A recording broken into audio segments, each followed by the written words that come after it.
नमस्कार दोस्तों। एक गाना पूरब और पश्चिम फिल्म का आप सभी ने सुना होगा, जिसकी लाइनें इस प्रकार थी, जहाँ राम अभी तक है नर में, नारी में अभी तक सीता है। सुना होगा ना। है प्रीत जहाँ की रीत सदा। उस गाने और उस बात पर करारा तमाचा है। यहाँ नर में अब राम नहीं, दुशासन और दुर्योधन बसते हैं। हजारों साल की कामना आज पूरी हो रही है उनकी, द्रौपदी को नंगा करने की भरी सभा में। आज रोड पर घसीटी जा रही हैं महिलाएं, निर्वस्त्र उन्हें घुमाया जा रहा है और अट्टहास करता दुर्योधन और दुशासन साथ में कर्ण। आज भी धृतराष्ट्र जिंदा है, आज भी भीष्म जिंदा है, आज भी वो तमाम सारे लोग जिंदा है जो उस सभा में सर झुकाए खड़े थे और द्रौपदी रो रो कर अपनी अस्मत की दुहाई दे रही थी। ना वो तब जागे थे, ना आज जागे हैं। समूह बनाकर इस तरह जो भी घटना घटी है, ये कोई नई घटना नहीं है। ऐसा हमारे भारतवर्ष के हर राज्य में हो रहा है। दलित महिलाओं को इस तरह नंगा करके घुमाया जाता है, लेकिन सारे मामले को दाब दिया जाता है। ये मामला भी शायद दब जाता अगर सीजेआई ने तलब न किया होता। मैं पूछना चाहती हूँ मणिपुर की कायरता के लिए तमाम मीडिया वालों से, माना इंटरनेट काम नहीं कर रहा था, क्या तुम्हारा प्रेस भी बंद था? अगर तुमने अखबार में ये खबर छापी होती तो लोगों तक पहुंच पाती ये खबर।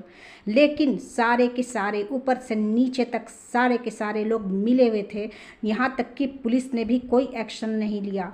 77 दिन के बाद जब वीडियो वायरल होती है तब उसे गिरफ्तार किया जाता है। इससे पहले दुशासन और दुर्योधन खुला घूम रहा था दूसरी द्रौपदी की तलाश में। पूरी घटनाक्रम का एफआईआर प्राथमिकी दर्ज की गई थी थाने में, लेकिन पुलिस ने कोई एक्शन नहीं लिया। कौन था इसके पीछे? क्या वजह थी इसके पीछे? आज तमाम जनता, पूरा देश ये जानना चाहता है कि आज 77 दिन के बाद, वीडियो वायरल होने के बाद लोग कैसे एक्शन में आए। इससे पहले क्या वो लोग मर चुके थे? उनकी आत्मा मर चुकी थी? क्या वो अपनी बहू बेटियों के साथ ऐसा होने का इंतजार कर रहे थे? थू है ऐसे लोगों पर, लानत है ऐसे लोगों पर जो ये तमाशा देखते रहे और उस भीड़ का हिस्सा बने रहे। अट्टहास करता दुर्योधन और दुशासन एक एक करके कपड़े खोलता रहा और औरत रोती रही, चिल्लाती रही, कोई उसे सुनने वाला नहीं था। बेहायों को ये नहीं समझ आया कि जिन औरतों के कपड़े उतार रहे हो वो तुम्हारी माँ भी हो सकती है। तुम्हें भी उसी औरत ने जन्म दिया है, वैसी ही औरतों ने जन्म दिया है। क्या इसी दिन के लिए महाभारत में चीरहरण का दृश्य दर्शाया गया था या लिखा गया था? क्या वहीं से सीख नहीं मिली इन दुर्योधन और दुशासन को? निर्भया के केस में सब कुछ सामने होते हुए भी 7 साल लग गए ये साबित करने में कि वो मुजरिम है। और वो केस लड़ने वाले एपी सिंह इस वक्त कहाँ हैं? सीमा हैदर की आशिकी की तो बहुत दुहाई दे ली आपने। आज मणिपुर की घटना के लिए बोलकर दिखाइए दुनिया को, देश को। देश आपको सुनना चाहता है कि आपकी क्या प्रतिक्रिया है। केवल सीमा हैदर के ही कसीदे पढ़ेंगे क्या आप? आपके बयान तो आजकल ऐसे ऐसे आते हैं कि 4-4 दिन के लड़के शर्मा जाए। इतना मोहब्बत का भूत सवार है आपके ऊपर। और योगी मोदी के जय जय कर देने से क्या सारे मुजरिमों के सारे गुनाह माफ़ हो जाते हैं? जो आप अपने स्टेटमेंट में ऐसी बातें करते हैं, तो क्या ये मुजरिम भी बच जाएंगे योगी मोदी की जयकार करके? आप ही के शब्दों में कुछ दिन पहले ही आपने कहा था कि गंगा में नहाने से सारे पाप धुल जाते हैं, तो इन गुनाहगारों को भी गंगा में नहा दो। पर मैं कहूँगी तेजाब भर के नहा दो, उसमें तेजाब में डाल दो, गंगा के पानी में नहीं, तेजाब में डाल दो इन गुनाहगारों को। वो भी सज़ा इनके लिए कम होगी। हमारे देश के कानून से ज़्यादा अच्छा कानून इस्लामिक कंट्री का है। खुलेआम मार दिया जाता है उन्हें ऐसे गुनाह करने पर हमारे देश का क्या है? 7 साल 8 साल बैठा कर जेल में उसे भरपेट खाना खिलाया जाएगा, उसकी खातिरदारी की जाएगी। उसके बाद गुनहगारों की तरफ के वकील केस लड़ेंगे और केस को घुमाते रहेंगे ताकि जनता का रोष कम हो जाए, जनता भूलने लगे। लेकिन ये एक ऐसा मुद्दा है जो 2024 पर बहुत भारी पड़ने वाला है। मेरी बात याद रखना। अभी कुछ दिन पहले धीरेन्द्र शास्त्री ने लड़कियों को, औरतों को खाली प्लॉट और रजिस्टर्ड बताया था। आज वो धीरेन्द्र शास्त्री को कैसे खबर नहीं लगी कि इतनी बड़ी घटना को अंजाम दिया गया है। पर्ची क्यों नहीं खुली, मैं पूछना चाहती हूँ। मूर्खों को मूर्ख बनाते हो, समझदारों को मूर्ख बना के देखो। सीमा हैदर की भी पर्ची वहीं खुलनी चाहिए। क्यों परेशान है इतना एटीएस?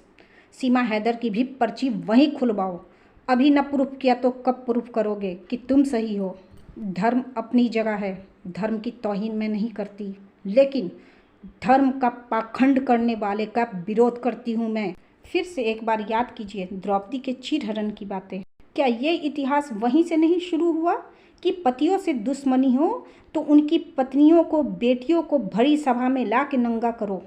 आज पूरे देश में एक भी जगह ऐसी नहीं है जहां महिलाएं और बच्चियां सुरक्षित हों, सेफ हों।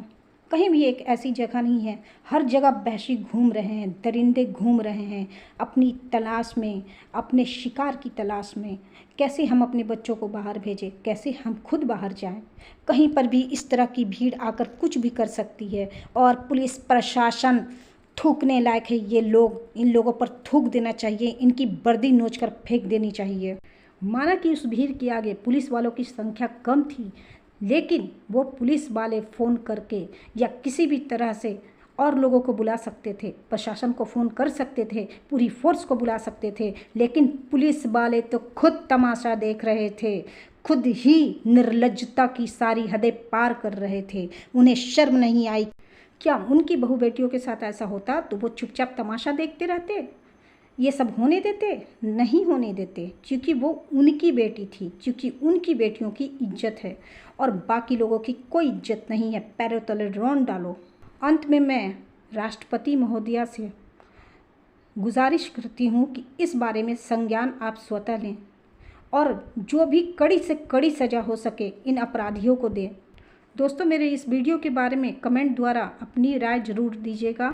मैं और भी बहुत कुछ बोलना चाहती हूँ, लेकिन मेरे अंदर इतना गुस्सा इस वक्त भरा है कि बोल नहीं पा रही हूँ।